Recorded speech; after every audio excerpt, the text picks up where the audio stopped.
Greeting, comrades. Got new show for you today. You like very much, very much. We got the Tokarev pistol, the #1 pistol in the world, #1 ever. All right. So what are we looking at? Yeah, we're looking at the TT33 in particular, and the one we're going to be looking at is kind of interesting because it's got a nice little World War II. Leftovers, should I say. I don't want to say history because I don't know the history of this specific pistol. I know the history of the Tokarev. We'll have a look at the Tokarev. So this is the Tokarev pistol we're going to be looking at today. Manufactured in 1942 in the Tula factory. And it has a serial number of 1549. And I don't know any Russian Cyrillic letters, so I can't tell you what that says. We have the markings on the top as well with the date. There are other inspection marks on the side. They're a little on the worn side, hard to see. But what makes this a little bit different than most are the grips. You can see that grip is actually kind of loose. It needs to be adjusted. So the grips on this one are wood instead of plastic. And the wood came about as an emergency procedure. I guess you want to say an emergency material. So let's go to the history of this first. So the original design, according to Wikipedia, dates back to 1930, but realistically dates back to 1927 when Fedor Tokarev, the guy you might know from the Tokarev pistol, and also the STV-40, STV-38, so forth. He designed this pistol. The original pistol was classified as the TT30, so 1930. The big difference when you're looking at a TT30 from the outside is the back strap will have a seam on it, so it's a separate piece. There's the only real reason why the TT30 never took off as opposed to the TT33 is simplified manufacturing. These are actually very well-designed, simplified manufacturing pistols. This one actually looks like it can use some preservation. Seeing a bit of rust on the surface there. So during World War II, they built approximately 1,330,000 of these. So that's not a small number. They stayed in use in Russia between 1930 and 1955. It was replaced in 1950. Well, it says that's the funny thing when you look at stuff, right? So 1930, 1955, and replaced in 1952. So essentially, they were manufactured in Russia between 1930 and 55. Continued in use much longer. If you want to know what happened after 1955, you can take a look at my video on the Type 56, the Chinese Type 56. It gives you an idea what happened to their tooling and stuff like that. They sent it to China. Spoiler alert. So yeah, these were replaced by the Makarov.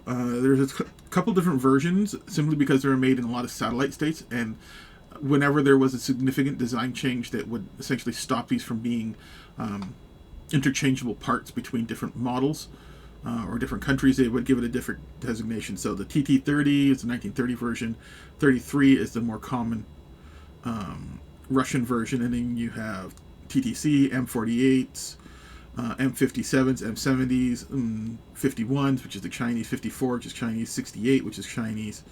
I'm not too sure what the K14 is. That one's a little out of my wheelhouse. I think that might be a suppressed version. But long story short is these are very popular pistols in the Soviet world. The mass doesn't change between these and the Chinese ones, so the mass remains 854 grams, 30 ounces, length 194 millimeters, 7.6. The barrel length is 116 millimeters or 4.6 inches. The height is 134 millimeters or 5.3. The width is just over an inch. I think on this one with the wooden grip, it's probably about an inch on the dot. Fires the amazing 7.62 by 2.5 Tokarev round. Word of warning, you'll probably be okay no matter what you fire. But word of warning when you go to the range, these do come in steel cord. For armor piercing, not allowed at any range that I'm aware of. So magnetically test your bullets. What I mean by magnetically test your bullets is grab a magnet. So that sticks. That tells me I've never tested this because it's a dummy round. This is steel cord. That's really sticking. So that's a steel core round. Armor piercing. The other thing to watch out, a lot of these rounds are corrosive. So if you're firing surplus rounds, be aware, clean your gun afterwards. The other thing to keep in mind is there are hot loads for these, which are used for the PPAs, the Papasha, and other automatic firearms. So you don't really want to be firing out of these. I'm sure they can take it, but it's going to wear your gun out prematurely, and the recoil is going to be rather nasty. I already find these ones really uncomfortable. They tend to hammer bite me pretty hard. You can see there's quite a bit of travel in that hammer, and that's every time it's hammer bite. So in my case, I should probably be wearing gloves when I fire these, but I'm stubborn. I don't do stupid stuff. Well, I don't do smart stuff. I do stupid stuff. Short recoil, locking breech. It works pretty much the same as the Browning. I'll pull out a little Chinese example of the barrel so you can see the locking lugs. Oh, gotta take the lug off. So it's based off the Browning 1903. You can see the locking lugs. That was one of the main changes between the 30 and 33. The 30 just had the top locking lugs, and the 33 has them all the way around. They lock into the breech up here. So, and here's your swinging link, just like a Browning action. The magazines, 8 rounds, detachable. I do believe that's one of the weak points on these, is keeps the pistol thin, but if you're going to have 8 rounds, I think I'd take 8 rounds of 45. I don't know about you guys.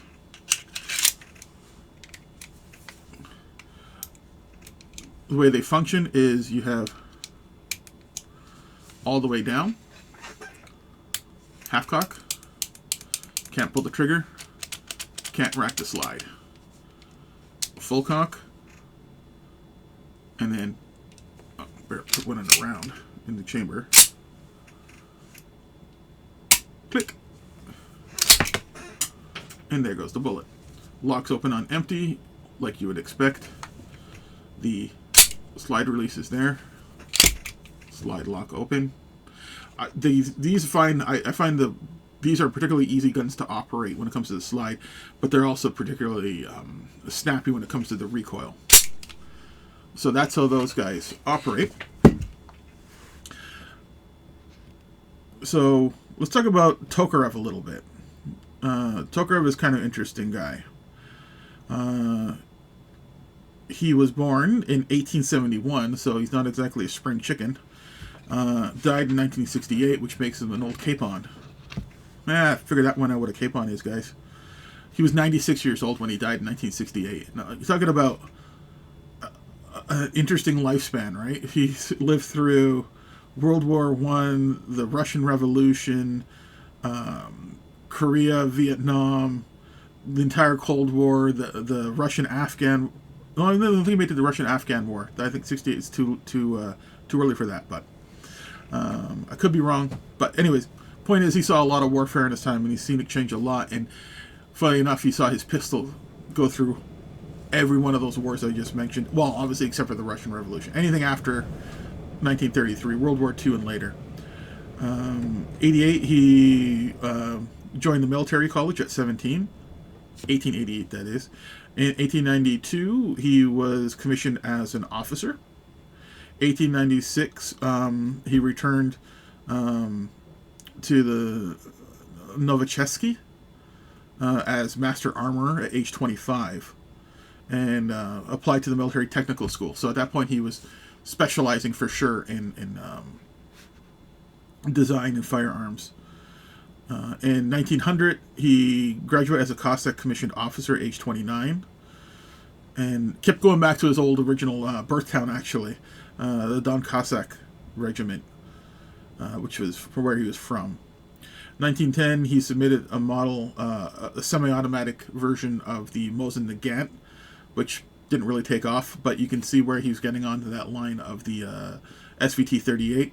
1927, he designed the Tokarev Model 27 machine gun, which is where I think he started getting into the small arm ideas.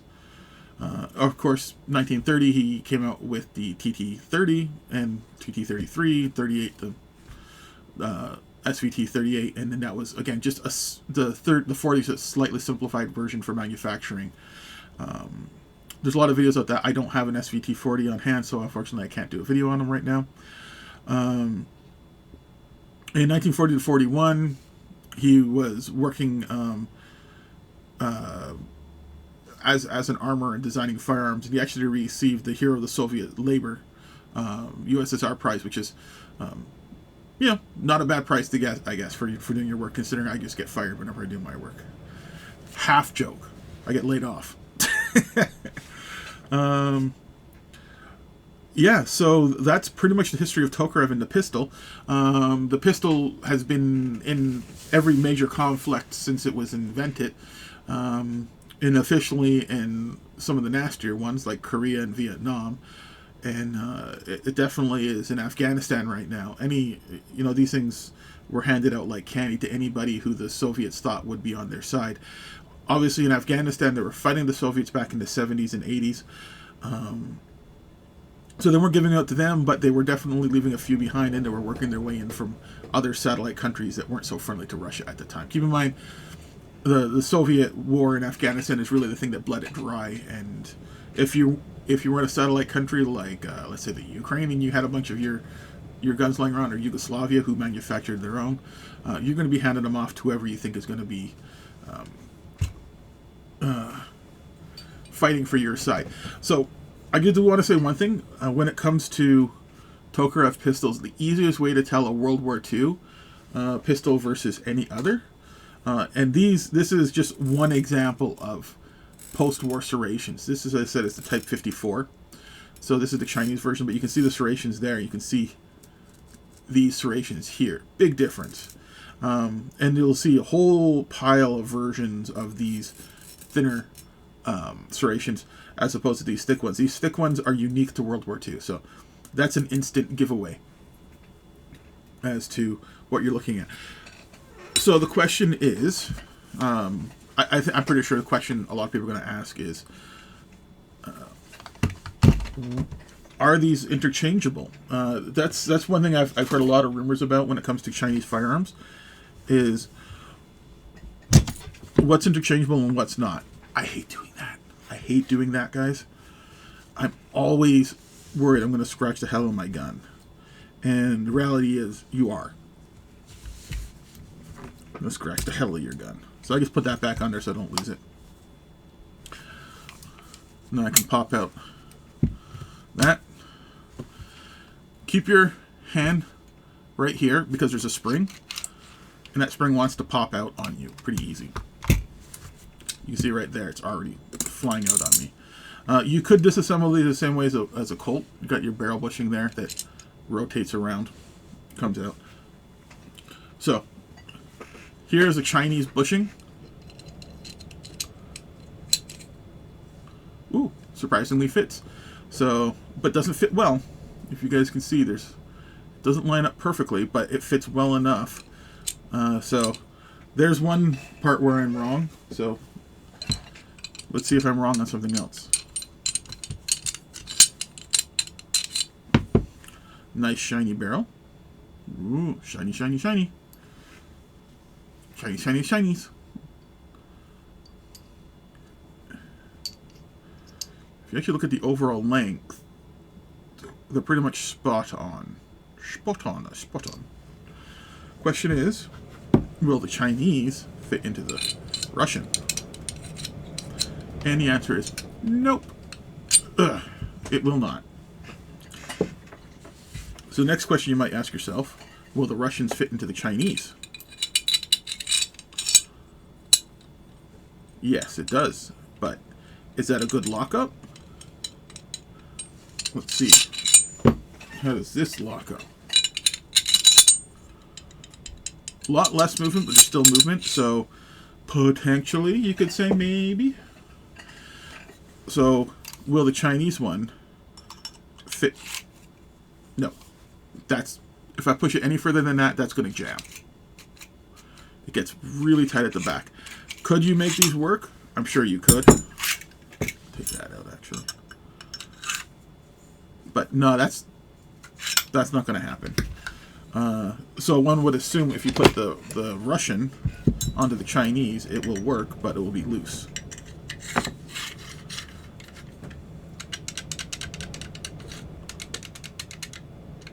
So once more, you could potentially make the Russian part fit if you needed to. Yeah, you could make the Russian part fit onto the Chinese pistol, but why would you? I don't know. Another interesting part about the Tokarev, actually, one part I really like, is the trigger pack comes out in one go, and there it is. Everything you need to fire your pistol is right in there. The spring, everything. The only thing left in the body is there's a spring at the back there. Trigger return spring, trigger magazine release, and obviously grips. So, yeah, not exactly a complicated pistol by any stretch of imagination. So, alright, I know you guys want to know, will the Chinese trigger group fit into the Russian gun? Ish, and again, like ish. I feel a weird spring tension on the back there. I don't know what that is. Trigger works. So again, it's a maybe. You could probably get away with it. To be honest, that was the Chinese one. The Russian one. There's a bit of a gap there. But once more, it does fit. So I'll take back what I said, that they're not interchangeable. But I will say they're not ideal. Alright, I want to talk a little bit about this, the gun and pop culture, because for me at least, pop culture is the thing that drives me when it comes to my interest in firearms. I've never been active duty. Well, I've never been in combat. Depends on what your definition of active duty is. But anyways, never been in combat, so I don't have any sort of relationship to them in that way. I just have a relationship to what I've seen on TV. And the Tokarev is one of those pistols that's got an interesting real-world history in the fact that it's been through almost every single conflict since World War II. But its use in a lot of the combat video games, like Modern Warfare and things like that, I think are quite cool. Yeah. And I'll bring up some stills to show you guys what I'm referring to when I talk about pop culture. Alright, sorry guys, as I was saying, these guns in pop culture are actually quite cool. If you wanted to see some movies with them in it, Enemy at the Gates, it's used in that. It's used in a lot of background scenes in pretty much any good Vietnam movie, so Hamburger Hill, things like that. Platoon, not a good Vietnam movie. And anybody who wants to argue with me, I'd love to hear why you think it's a good Vietnam movie, because to me, it's... I don't know anybody who's been in Vietnam who says, oh yeah, that's what Vietnam was like. No. Casualty of War, that's a good Vietnam movie. If you haven't seen that, check it out. Michael J. Fox and Sean Penn. Come on, that's a weird combination that makes a good movie. Any combat video game setting place in Vietnam will have quite a few of these, hopefully in play. World War II as well. Nice little pistol to have popping up in video games on a fairly regular basis. I would love to have seen this in John Wick. Never made its way in. Seems a shame. Russian pistol, Russian mob. These pistols are very popular among Yakuza and other organized crimes in Asia, simply because they're manufactured in Asia. They're one of the easier guns to steal from reservists and police stations and stuff like that. So a lot of these are considered like the gangster gun of any sort of Asian mafia, particularly Yakuza. I'm sure Yakuza has access to better guns than that, but when it comes to burner guns, I think these are the ones they're probably still using. And I don't expect any Yakuza to give me any confirmation on that, because that would be a very stupid thing for them to do. Another difference between the two is the lanyard loop on the Tokarev. I'm going to end it at here, and hopefully you guys enjoyed the video, and stay tuned for more videos like this. If you want to see a full breakdown, I can do that, but I don't think there's much point. But if there's a request, I will break down that trigger pack for you guys. I haven't done it before, but I know it's not that hard to do. There's not a lot involved there. It's just everything under spring power is a pain in the butt. So please like, subscribe. I need more of you guys. Tell your friends. Share this video if you can. I know this is kind of a boomer thing, but I'm a son of a boomer. Son of a boomer. I like that one. I'm gonna put that on a shirt someday. All right, guys. Like, subscribe, and I will see you in the next video. Stay tuned.